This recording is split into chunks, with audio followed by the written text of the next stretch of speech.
Hey everyone, here's what's coming up tonight on News Center Now. Residents in South Portland will be using these shiny silver objects to get some answers about some mysterious odors. Most of us have credit cards, and if we pay our bills on time, we improve our credit. But not everybody has good credit. Some people don't have credit at all, but there's a big company trying to help with that. We'll tell you about it coming up. This is News Center Now.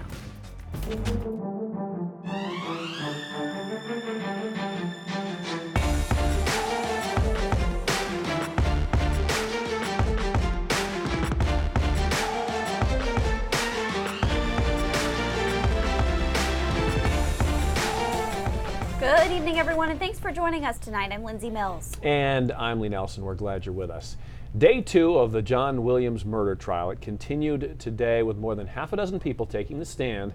Williams, of course, accused of shooting and killing Corporal Eugene Cole in the early morning hours of April 25th in the town of Norridgewock. Shannon Moss is following the trial in Cumberland County and joins us now with more. Hi, Shannon. Hi, Lindsay. Hi, Lee. Well, today more than 8 witnesses took the stand, mostly law enforcement officers, talking about the role they played the morning of April 25th. One deputy who was on duty with Corporal Cole and who spoke with him on the phone just before he was killed testified about how he and Cole had plans to arrest John Williams on drug charges if they saw him that night. Also, pictures of Corporal Cole's body lying on the ground in full uniform were shown to the jury as state police evidence technicians testified about the evidence that they collected. Also taking the stand today was Chris Williams. He is a friend of John Williams. They're not related. Williams told the prosecution that John Williams called him after 1 a.m. on April 25th while driving Corporal Cole's truck. He told me Gene snuck up behind him and that he shot Gene and he was scared police were going to kill him. He took a couple of hits of crack from a pipe that was in the car. I tried to talk some sense into him, Chris Williams said. He said, I told him to turn himself in to get it over with, and he wasn't interested in that. He told me he wasn't going to do that. He told me he was going to go into the woods, make a confession, to help Christina, who was his girlfriend, and kill himself. Now, John Williams' attorney, Vern Parody, didn't dispute most of the facts that were laid out today, but he did talk to Chris Williams about John's excessive drug use. Chris Williams said John Williams did crack all the time, all day long. And as a former drug user himself, Chris Williams described how being high can stimulate things, make things go faster, make you jittery, and for some people, make you paranoid.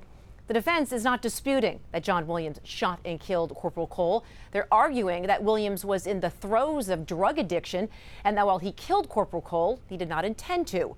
State says while John Williams may have been intoxicated at the time, he knew exactly what he was doing. And of course, that trial is expected to last 2 weeks. Yeah. It's been compelling so far, hasn't it? It has, and moved a lot quicker than they thought. Already 8 witnesses today. It was about 6 yesterday. Judge says this thing is definitely moving along, so we'll see. And as Lee told you yesterday, John Williams is expected to testify at some point. Yeah, wow, that'll be something. Sure All right, thank you, Shannon, very much. Well, it definitely feels like the thick of summer out there, that humidity, right? Yeah, The bugs I didn't even are out mind the full rain, force. really. I know, it was kind of nice, but it feels like a thunderstorm might be on tap or something. Is that right or That's no? why I do this job and you do that I job. know, because I'm Here's the wrong, thing, but it feels that way. Here's the thing about it. Lee didn't mind the rain graciously after 4 beautiful days, so that's good. And tomorrow might be one of the best days of the year, so all good stuff. And yeah, it is a little sticky out there. Lindsay is right about that part of what she said at least, but it's clear back to the west as this system moves out. Still raining over down east and northern Maine, but look at that clearing line. Really rapidly moving through.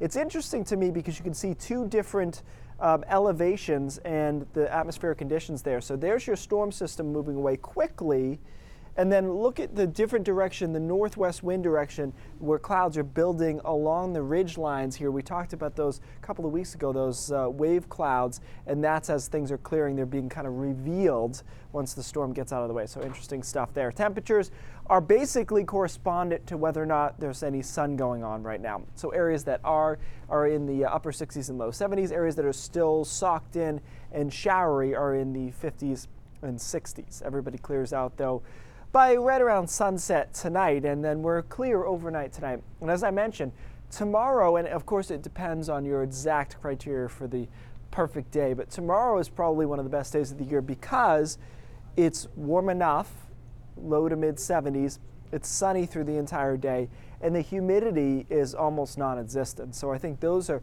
all the criteria that you check off the box for northern New Englanders and what they like in a day. So tomorrow looks fantastic, and then we stay clear overnight Wednesday. Guys, our next storm system moves in on Thursday afternoon and Thursday night. That'll be another rain event, but at least we're sandwiching some great weather in between. Sounds good, Keith. Thanks so much. Now taking a look at some headlines. Former Red Sox superstar David Ortiz is recovering at Mass General Hospital in Boston as we speak. Earlier today, he underwent a 2-hour surgery after being shot at a bar in his native Dominican Republic. He even took some steps today. A spokesman for Big Papi says the slugger is expected to stay in intensive care for at least 48 hours. Ortiz was flown to Boston last night in an air ambulance provided by the Red Sox. That flight happened after doctors in the Dominican Republic removed his gallbladder and part of his intestine. Papi's liver was also damaged in that shooting. And I'm sorry if I sound angry and undiplomatic, but I'm angry. And you should be too, and they're all angry as well. That is comedian Jon Stewart testifying before the House Judiciary Committee in Washington earlier today. He was in Washington pushing for an extension of the 9/11 Victim Compensation Fund, which is set to expire next year.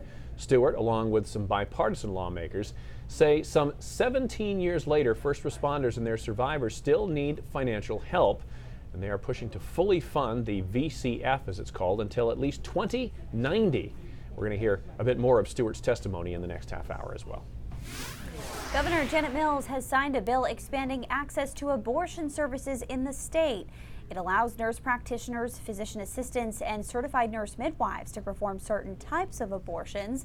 Clinicians could provide abortion medication and in-clinic abortions.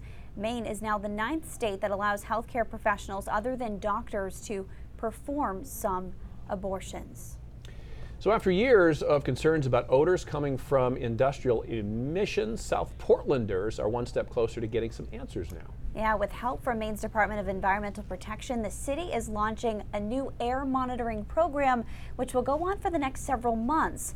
Residents like Eva Getz will be collecting air samples, which will then be tested by the state's toxicologist to determine any health concerns. We have roses and of course peonies, and that's a type of willow over there, lilacs. Eva Getz is pretty proud of her garden. I'll open the door and I'll go, oh my God, what is that smell? She's not proud of the odor she smells at times when working outside. Usually it's weekends, late nights, Sunday nights. She's one of 40 people who received air collection canisters at a South Portland public meeting Monday night. We have to follow our nose. The whole thing works on a vacuum situation. The next time she smells an odor in the air, she'll use the one-time canister to collect an air sample. The asphalt and oil smells, and they will just hang in the air. It's not pleasant. Those samples will eventually be tested by Maine's Department of Environmental Protection to determine any health concerns. According to the city of South Portland, the samples will be tested for more than 50 types of what's called hazardous air pollutants. The results are expected to be released in August.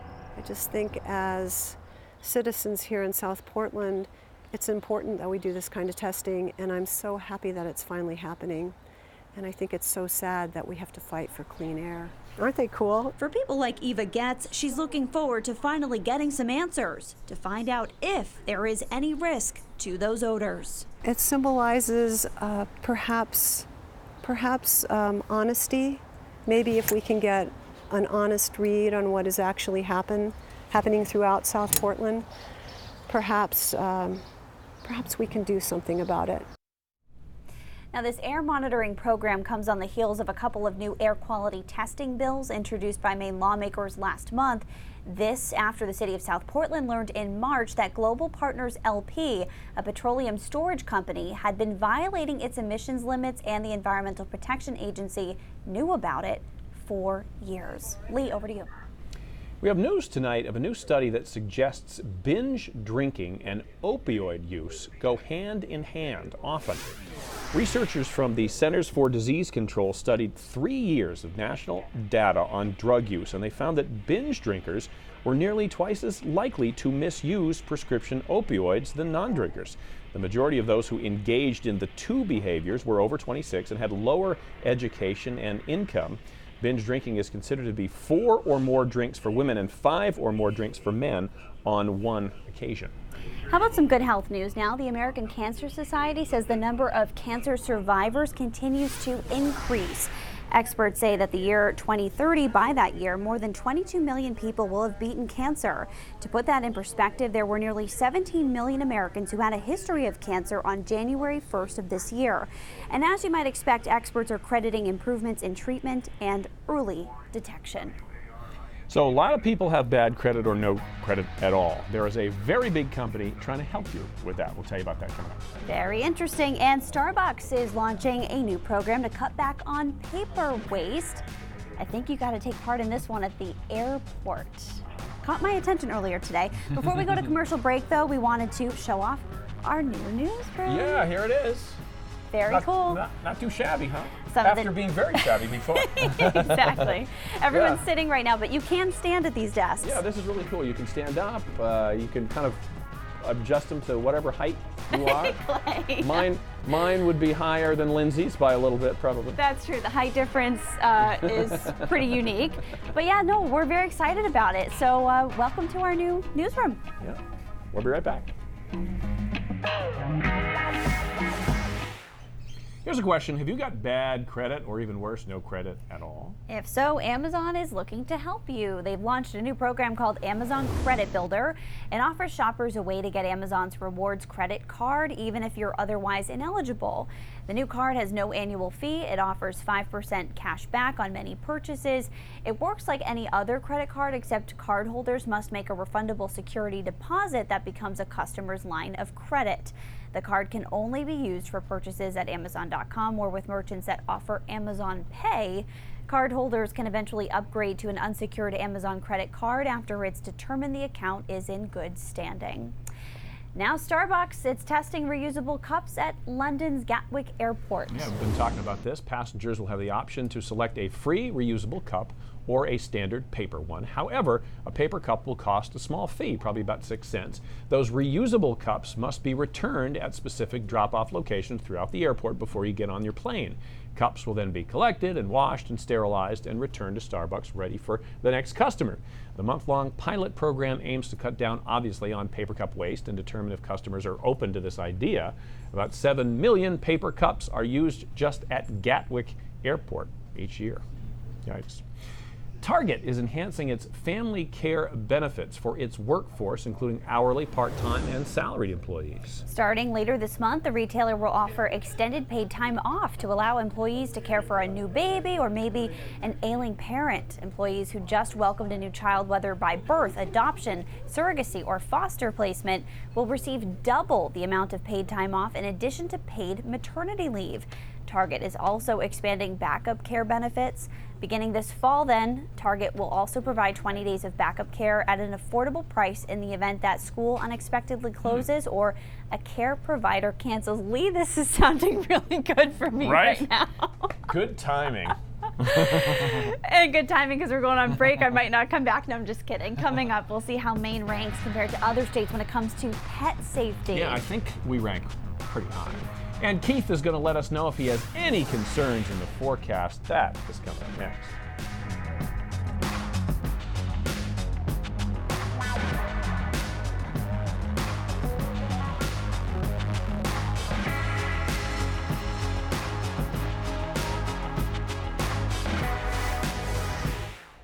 So we're back. I hate to tell you this, hesitate to tell you this, Keith, but I don't think that's a sun lamp. So no, I don't know that it's going to help you. It's not working. Whatever you were trying to accomplish in there, but keep at it. This actually is a real thing, though. That how long has this newsroom been in existence? It's the first time we had any dedicated dressing room, changing room space. And let's be real, it's a closet, but we're pretty excited about it. It's important to keep standards low, so that when you do something, it's great, you know.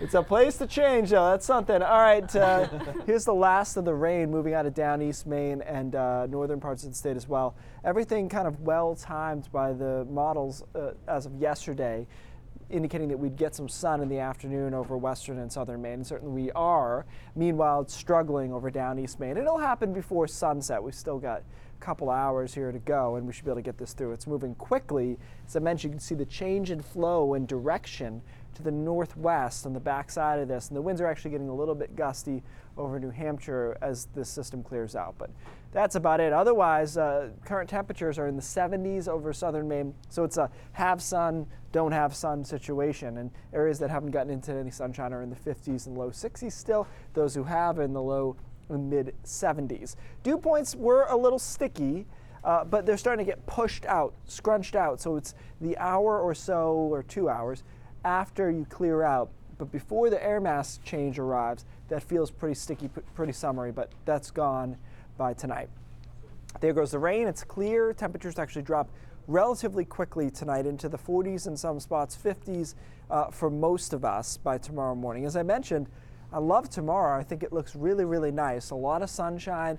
I don't think we're really going to see any cloud cover. Temperatures between 70 and 75, so almost that perfect kind of day out there tomorrow. And into tomorrow night, it's clear as well. And then on Thursday, our next storm system approaches, but it depends on your location whether or not you'll deal with it during the day. So Thursday morning is quiet. Here come the clouds, and then the showers over southern Maine in the afternoon. But if you're over northern Maine, it's not until about sunset. Showers, maybe a rumble of thunder overnight Thursday in through Friday. And then Friday is okay, but there'll be some showers around and a little bit more unstable as compared to certainly Wednesday.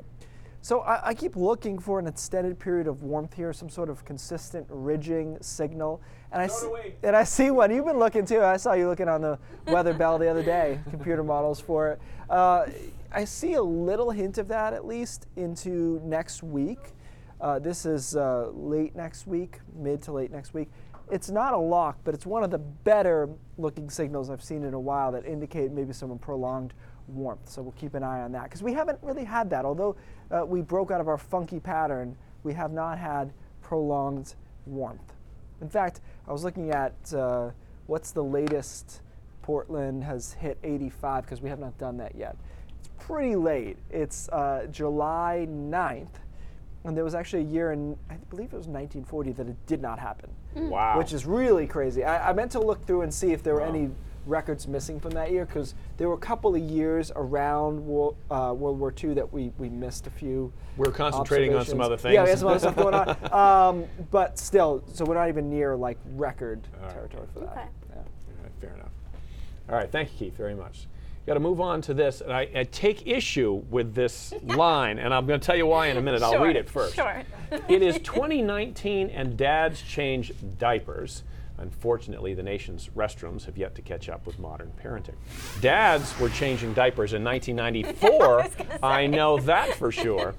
Anyway, new research by diaper manufacturer Pampers reveals that 9 out of 10 fathers have used a public restroom lacking a baby changing table.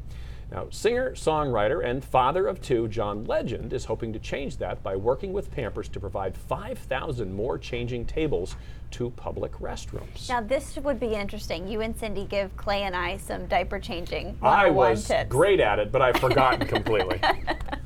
This is one of our top posts on social media today. Kevin says, I think, yes, they should be, but it shouldn't be forced on businesses. Let them make their own decisions on what's in their facility. Teresa adds, I think if a place has one in one bathroom, that they should have it in both. Some places don't have one at all. And John comments, I work in a secure office that only employees can enter.